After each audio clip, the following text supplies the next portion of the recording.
गांव की नाला की इस पावन पवित्र भूमि को नमन करता हूं।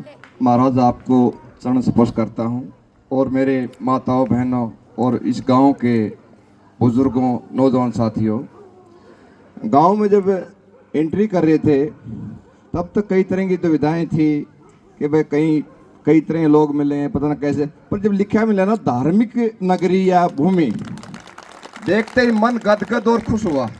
एक बार इस गांव के लिए और अपने लिए जोरदार तालियां बजाइए।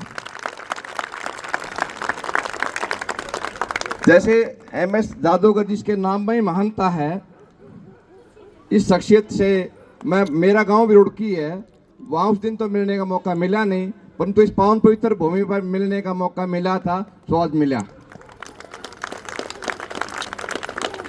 सिर्फ रोहतक में हम पिछले साढ़े तीन साल से एक कार्य के ऊपर लगे हुए हैं, जैसे एमएसजी लगे हुए हैं नशे के खिलाफ।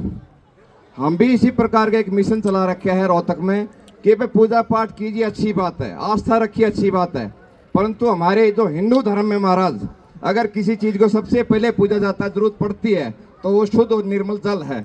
अगर वही नहीं रहेगा, आने वाली पीढ़ियां नहीं रहेंगी, तो वो आस्था किस काम की जो हम करते हैं। आजकल 200 प्रकार का सामान जो चलते पानी में, नहरों नदियों में प्रवाहित कर देते हैं लोग, जिसमें भरपूर मात्रा में प्लास्टिक है।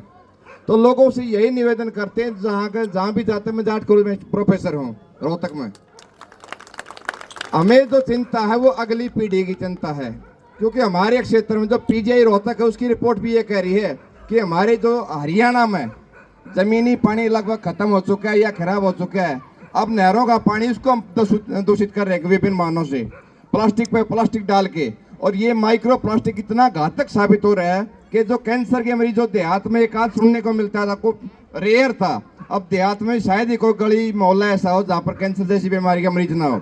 Hepatitis B, C, cancer, liver fail, kidney fail, यानी जो हम आस्था के नाम पे नहरों नदियों या अपने जल स्रोतों में विभिन्न प्रकार का सामान डाल देते हैं, वो डालना छोड़ दीजिए प्लीज। आप लोगों से यही निवेदन करते हैं, आस्था रखिए, विकल्प निकालिए।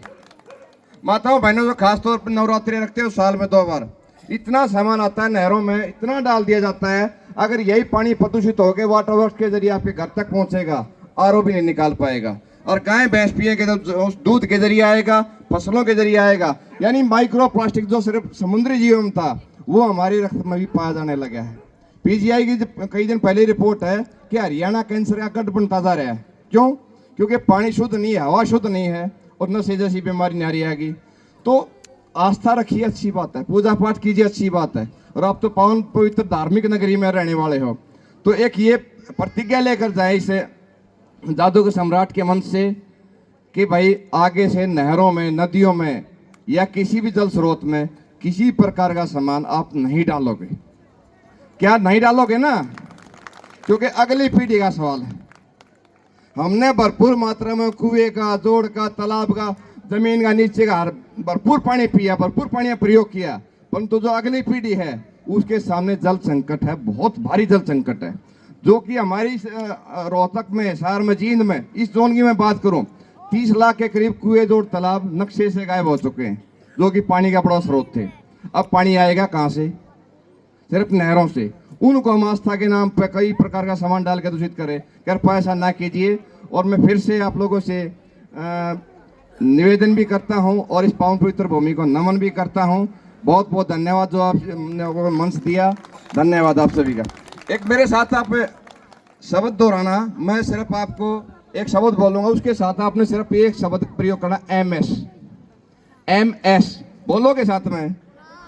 जो भरपूर मनोरंजन करे उसे कहते हैं, जो हम सबके साथ खड़ा नजर आए उसे कहते हैं।